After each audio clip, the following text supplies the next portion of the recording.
আপনি মনে করতেছেন আজকে আমি বেঁচে আছি, আগামীকাল আমি থাকবো, কিন্তু না না না না না, বাবা আদম আলাইহিস সালাতু ওয়াস সালাম থেকে শুরু করে আজ পর্যন্ত কেউ দুনিয়াতে থাকতে পারেন নাই, আপনিও দুনিয়াতে থাকতে পারবেন না। এই জন্য আমি আপনাদের সামনে মা বাবার সম্পর্কে এমন একটা ছোট্ট একটা ঘটনা তুলে ধরবো। এই ঘটনা বললে আপনারা বুঝতে পারবেন মা বাবার মহব্বত কেমন, মা বাবার প্রেম কেমন, মা বাবার ভালোবাসা কেমন। মা বাবা এমন ধন জানুনি, এই মা বাবা যদি তোমার না থাকে দুনিয়াটা তোমার অন্ধকার হয়ে যাইবে, দুনিয়ার মানুষ তোমাকে বোঝা বলিয়া ডাক দিবে। আর তোমার মা বাবা ওই সন্তান একটা ডাক দিয়া কই, মা আমি তো এখন এতিম হয়ে গেলাম, আমার বাবা তো দুনিয়ার মধ্যে পাইছা নাই। ওই সন্তান কান্দে,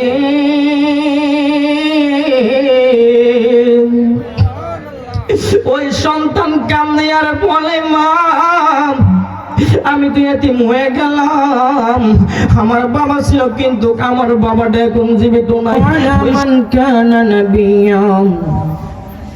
নবিয়্যান ওয়া আদম বাইনাল মাই ওয়াত-তিন ফাকাদ ক্বালা আল্লাহু তাআলা ফি কালামিহিল মাজিদ وفي فرقانه الحميد।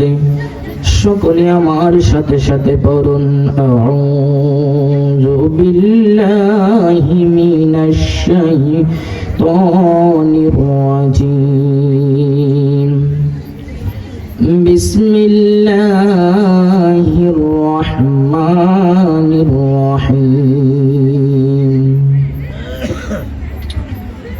وما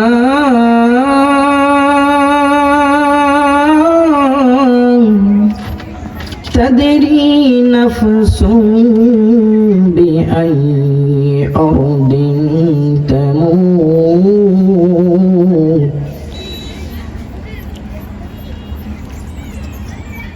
وقال تعالى قال رسول الله صلى الله عليه وسلم رضا الرب في رضا الوالدين وسخط الرب في سخط الوالدين। সকলে মহব্বতে বলুন আলহামদুলিল্লাহ। আল্লাহ পাকের দরবারে লাখ কোটি শুকর যে আল্লাহ পাক রব্বুল আলামিন আজকে আপনাকে আমাকে এই মাহফিলের মধ্যে আসার এবং বসার তৌফিক দান করেছেন। এই জন্য আমি সহ আপনারা সকলে মহব্বতে শুকর আদায় করুন, বলি আলহামদুলিল্লাহ। তো আওয়াজে বলি আবারও আলহামদুলিল্লাহ।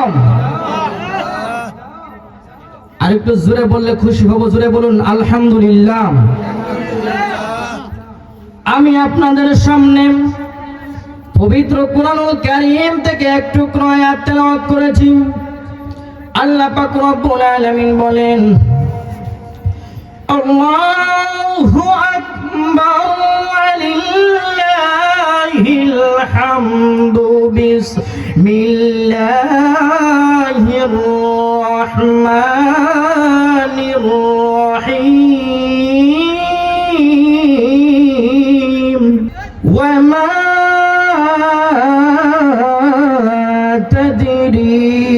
نفس بأي أرض تموت।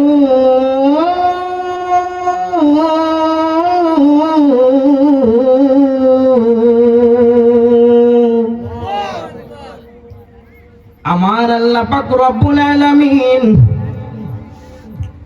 পবিত্র কুরআনুল কারীমের মধ্যে ডাক দিয়া বলেন, ও দুনিয়ার মানুষ তোমরা শুনে নাও, এ দুনিয়ার মানুষ তোমরা শুনে নাও।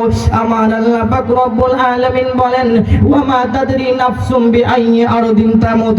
এ দুনিয়ার মানুষ তোমরা জানো না, কেউ বলতে পারবে না কার মরণ কোন সময় হয়ে যায়, কার মরণটা কখন হয়ে যায়, দুনিয়ার মানুষ কেউ বলতে পারবে না।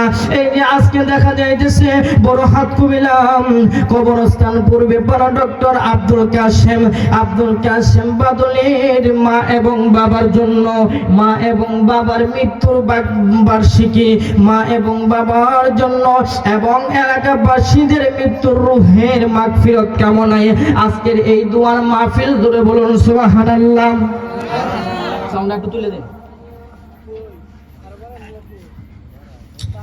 এই জন্য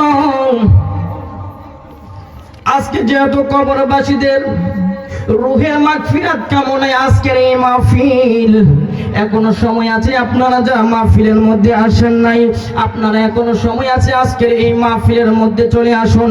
কারণ মরণ যখন চলে আসবে, আপনি যতই মরণ থেকে বাঁচতে চান, এই মরণ থেকে আপনি বাঁচতে পারবেন না। আপনি মনে করতেছেন আজকে আমি বেঁচে আছি, আগামীকাল আমি থাকবো, কিন্তু না না না না না, বাবা আদম আলাইহিস সালাম থেকে শুরু করে আজ পর্যন্ত কেউ দুনিয়াতে থাকতে পারেন নাই, আপনিও দুনিয়াতে থাকতে পারবেন না। যেহেতু আজকে মা বাবার জন্য দোয়ার আয়োজন, এই জন্য আমি আপনাদের সামনে মা বাবার সম্পর্কে এমন একটা ছোট্ট একটা ঘটনা তুলে ধরব। এই ঘটনা বললে আপনারা বুঝতে পারবেন মা বাবার মহব্বত কেমন, মা বাবার প্রেম কেমন, মা বাবার ভালোবাসা কেমন। মা বাবা এমন ধন জানুনি, এই মা বাবা যদি তোমার না থাকে, দুনিয়াটা তোমার অন্ধকার হয়ে যাইবে। দুনিয়ার মানুষ তোমাকে বোঝা বলিয়া ডাক দিবে। আর তোমার মা বাবা এমন মা বাবা যে তোমাকে এত সুন্দর করে ডাক দিবে, যে মা তুমি যদি একবার না খাও, দুনিয়ার মানুষগুলো, যে সমস্ত মানুষগুলো আছে, তারা বলবে কি রে বাবা তুই খাস নাই, আস না আমার ঘরে একদিন খায় ফেলা, আমার ঘরে একদিন খায় ফেলা। কিন্তু মা সন্তান যখন না খায়, বাবা যখন সন্তানকে দৌড়ানি দেয়, মা পিছন ধর দিয়া এসে ডাক দিয়া কই আমার সন্তানকে মারবা না, ওই সন্তানটাকে পিছন দিয়া মায়ে কিন্তু আবার খাইয়া দেয়। এই জন্য আমার বাবারা, আমার বন্ধুরা, যুবক ভাইয়েরা, আজকের মাহফিলে যারা এখনো আসেন নাই, যারা মা এবং বাবার পাগল, আপনারা ঘরের মধ্যে বসে থাকবেন না। আল্লাহ এবং নবীর মহব্বতে আপনারা সকলে আজকের মাহফিলের মধ্যে চলে আসেন। এই জন্য একজন সন্তানের ঘটনা আমি আপনাদের সামনে তুলে ধরবো, আপনারা বুঝতে পারবেন মা বাবার আলোচনা কিরকম, মা বাবার মহব্বত কিরকম, মা বাবার প্রেম কিরকম। এই জন্য বাবারা, যুবকের দল, যার ভিতরে মা বাবার মহব্বত আছে, ওই সন্তান আজকে ঘরের মধ্যে বসে থাকতে পারে না। যেহেতু মাহফিলটা আজকে মা বাবার স্মরণের, সুবহানাল্লাহ বলেন। একজন সন্তান ছিল, যে সন্তানটা দুনিয়ার জমিনে তার মা এবং বাবা বাজারের মধ্যে নিয়ে যায়, বাবাটাকে হাতের মধ্যে দুনিয়া বাজারের মধ্যে নিয়ে যায়, কোন সুবহানাল্লাহ। এই সমস্ত ওই সন্তানটা যখন ওই বাবাকে যখন নিয়ে যায়, এমন তো অবস্থায় ওই সন্তানের বাবাটা কিছুদিন যাওয়ার পরে ওই সন্তানের বাবাটা ইন্তেকাল করলো। ওই সন্তান একটা ডাক দিয়া কই মা, আমি তো এখন এতিম হয়ে গেলাম, আমার বাবা তো দুনিয়ার মধ্যে পাইছে না। ওই সন্তান কান্দে,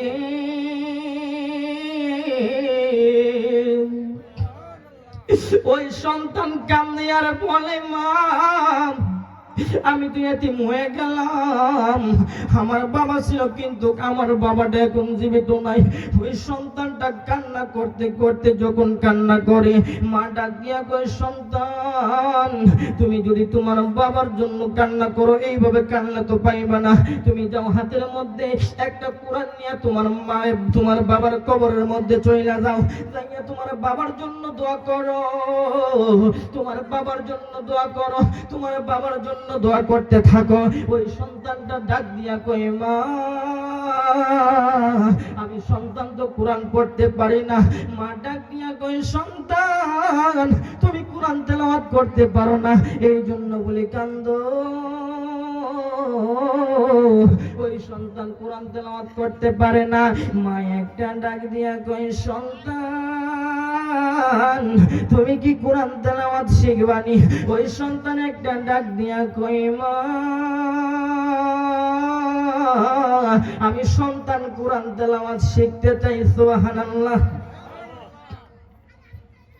ওই সন্তান একটা ডাক দিয়া কই মা,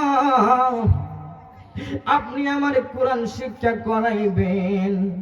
আমি সন্তান আপনি মায়ের কাছে কোরআন তেলাওয়াত শিখব।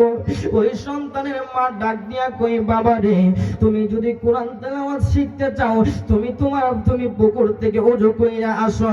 ওই সন্তানটা একটা দৌড় মাইরা পুকুরের মধ্যে গিয়েছে। পুকুরের মধ্যে যাওয়ার পরে পুকুর থেকে সন্তানটা ওযু বানাইলো। পুকুর থেকে ওযু বানানোর পরে ওই সন্তানটা যখন ওযু বানাইলো, ওযু বানানোর পরে সন্তানটা কোরআন শিক্ষা করার জন্য যখন মায়ের কাছে আইসা বসলো, মা সর্বপ্রথম একটা কায়দা দিয়া ওই সন্তানটাকে শিক্ষা দিতেছেন, বাবা তুমি পড়ো আলিফ বা তাসা, আলিফ বা তাসা, মানে কোরআনের হরফগুলো সন্তানটাকে শিক্ষা করাইতেছেন। এমন তো অবস্থায় মা একটা ডাক দিয়া কই, বাবা রে, তুমি কোরআন তেলাওয়াত শিখবা কথা সত্য, কিন্তু তুমি একবার কোরআনের দিকে তাকাও, আরেকবার আমি মায়ের চেহারার দিকে তাকাও, একবার আল্লাহর কোরআনের দিকে তাকাও, আরেকবার তুমি মায়ের চেহারার মধ্যে তাকাও। কেন কেন কেন তুমি এটা করতেছো? ওই সন্তান একটা ডাক দিয়া কই, মা আমি কোরআন তেলাওয়াত শিখি আপনি মায়ের মহব্বতে, আমি কোরআন তেলাওয়াত শিখি আল্লাহর রাজি এবং খুশি করার জন্য। ও আমার বাবারা, হে আমার যুবক ভাইরা, আমার ভাইয়েরা, ওই সন্তানটা কোরআনের দিকে তাকাইয়া একদিন যায়, 2 দিন যায়, 3 দিন যায়, 4 দিন যায়, 5 দিন যায়, এমন তো অবস্থায় ওই সন্তানটা কোরআনুল কারীম মুখস্থ করে, ওই সন্তান কোরআনুল কারীম শিক্ষা পালাইছে। ওই সন্তান কোরআন শেখার পরে মার কাছে ডাক দিয়া কই, মা